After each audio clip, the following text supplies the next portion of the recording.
Hello students. तो आज हम लोग बात करते हैं चार्ज के बारे में। मैंने पिछले टॉपिक में बात की थी थोड़ी सी चार्ज के बारे में, थोड़ी सी आज बात करेंगे। चार्ज को समझने के लिए हम एक और तरीका अपना सकते हैं कि हम लोगों ने क्लास 11th में पढ़ा होगा ग्रेविटेशनल फोर्स के बारे में। तो उसका फार्मूला क्या था फोर्स का?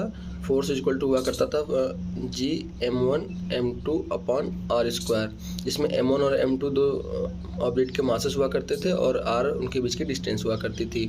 तो ग्रेविटेशनल फोर्स में हमने ये सीखा था कि दो मास अगर कहीं स्पेस में प्लेस्ड रहते हैं तो वो एक दूसरे पे अट्रैक्टिव फोर्स लगाते हैं। लेकिन हमने एक्सपेरिमेंट पे ये पाया कि दो इलेक्ट्रॉन अगर कहीं पे आपस में एक दूसरे के पास रखे हुए हैं तो ये एक दूसरे को दूर भेज रहे हैं। तो इसके बारे में उस समय किसी को पता नहीं था।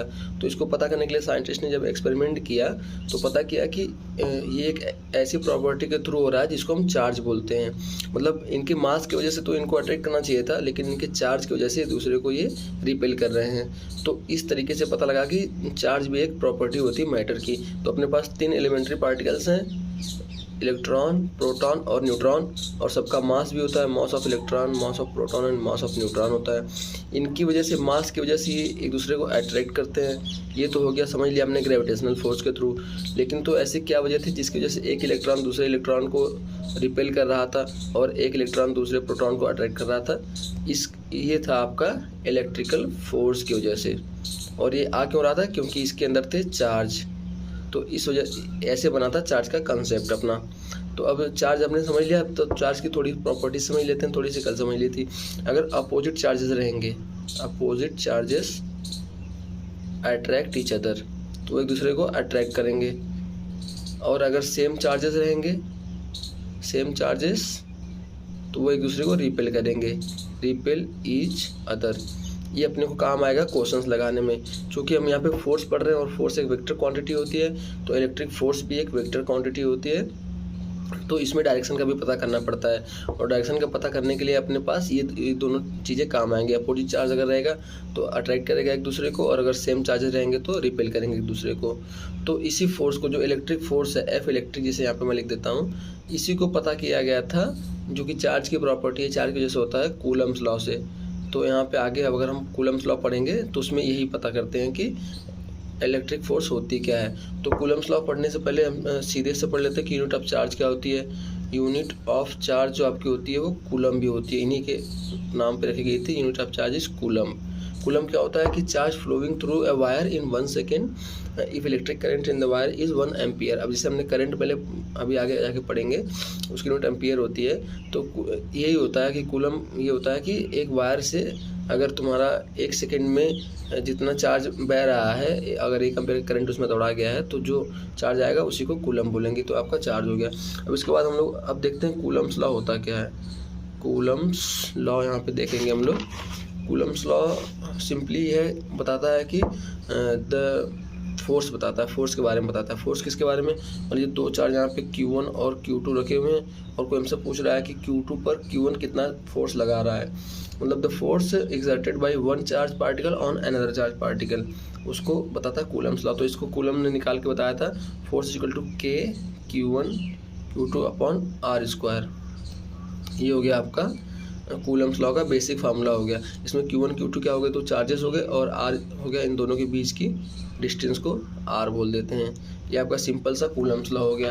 अब इसमें Q1 Q2 तो चार्जेस हो ही गए, और इसका कूलम्स लॉ का एक और इसमें कंसेप्ट ऐड होता है कि चार्ज के साइन पर डिपेंड करता है फोर्स की डायरेक्शन।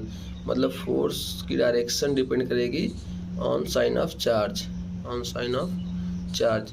अगर दोनों सेम चार्जेस है, जैसे ये प्लस क्यू है यहाँ पे है और यहाँ पे भी ये प्लस क्यू आपका दिया हुआ है, तो इस पे जो फोर्स लगेगा वो अपोजिट डायरेक्शन में लगेगा। मतलब ये रिपेल कर रहा है तो इधर फोर्स इधर लगेगा। वहीं अगर यहाँ पे माइनस क्यू है और यहाँ पे प्लस क्यू है, तो इस पे जो फोर्स लगेगा वो अट्रैक्शन का होगा, तो इनसाइड में लगेगा। तो ये हो गया आपका सिंपल सा ये। अब इस के की वैल्यू क्या है? जो force is equal to K Q1 Q2 upon R square formula हमने दे दिया था। इसमें K की वैल्यू क्या है? तो इसमें K की वैल्यू इक्वल टू होती है 1/4 pi epsilon not. Epsilon not क्या होता है? ये होता है परमिटिविटी ऑफ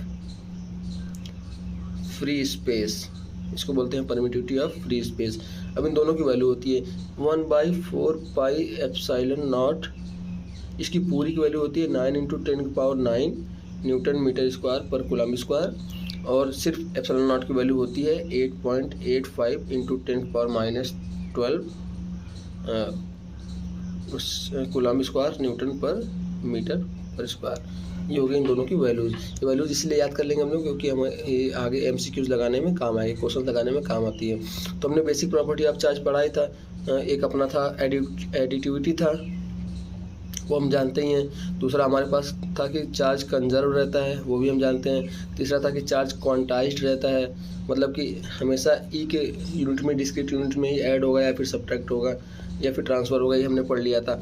अब अपने पास एक आता है कि जब ये हम कूलम्ब्स लॉ अप्लाई करते हैं तो इसमें फोर्स एक वेक्टर क्वांटिटी की तरह काम करती है, तो इसमें डायरेक्शन भी देखनी पड़ती है। तो अपने पास सबसे पहले बेसिक पहला क्वेश्चन ये आता है सिंपल सा कि दो मतलब स्ट्रेट लाइन में दो चार्ज रखे हुए हैं r डिस्टेंस पे, एक q है एक 2q है, इनके बीच का फोर्स निकाल दो। तो ये अपने लिए आसान है, ये 1/4 pi epsilon not q1 q2 upon r square के हिसाब से करेंगे तो यहाँ पे वैल्यूज रख देंगे इसकी, और q रख देंगे, ये हो जाएगा। लेकिन वहीं अगर एक अपने पास दूसरा क्वेश्चन आता है कि अगर मान लीजिए 3 चार्जेस रखे हैं, सिस्टम ऑफ चार्ज रखे हुए हैं, मान लीजिए एक चार्ज यहाँ पे q1 है, एक चार्ज यहाँ पे q2 है, एक चार्ज यहाँ पे q3 है, तब अगर पूछ दिया किसी एक चार्ज पे बाकी 2 चार्जेस के द्वारा फोर्स तो कैसे निकालेंगे, तो उसी के लिए अपने को लगाना होता है कूलम्ब्स लॉ। तो इस पर अगर देखते हैं हम, मान लीजिए देखिए q3 है, इसके बीच में भी डिस्टेंस मान लीजिए कि इक्विलेटरल ट्रायंगल पर रखे हुए हैं, इससे थोड़ा समझने में आसानी रहेगी।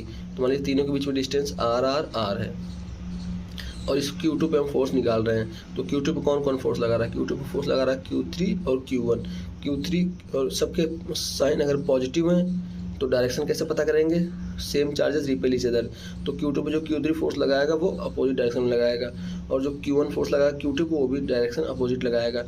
तो आपका एक मान लीजिए इसको अगर F1 मान ले रहे हैं, इसको अगर F2 मान ले रहे हैं, तो F1 और F2 यहाँ पे हो गए। अब इसमें बस यही अपने को देखना होता है कि इन दो जो फोर्सेस को ऐड करेंगे तो इसको वेक्टर के फार्मूले से ऐड करेंगे। इसको ऐसे नॉर्मली में ऐड नहीं कर सकते क्योंकि ये फोर्स वेक्टर क्वांटिटी होती है। तो इसके लिए अपने को 11th में जो वेक्टर सीखा था उसका यूज़ करना पड़ेगा। इस तरीके से इसको होते हैं। तो इसको लिखने का तरीका ये होता है कि फोर्स टोटल बराबर force 1 plus force 2 plus force 3, मतलब जितने भी आपके पास फोर्सेज हों उसको वेक्टर के फॉर्म में ऐड करना पड़ेगा। बेसिकली इसके लिखने का मतलब ये था कि वेक्टर के फॉर्म में फोर्सेस को ऐड करना पड़ेगा। अब वेक्टर तो आपको पता ही है, आपने 9th में पढ़ा था, लेकिन फिर भी मैं थोड़ा बता देता हूँ कि वेक्टर में चलता है ट्रायंगल लॉ ऑफ एडिशन।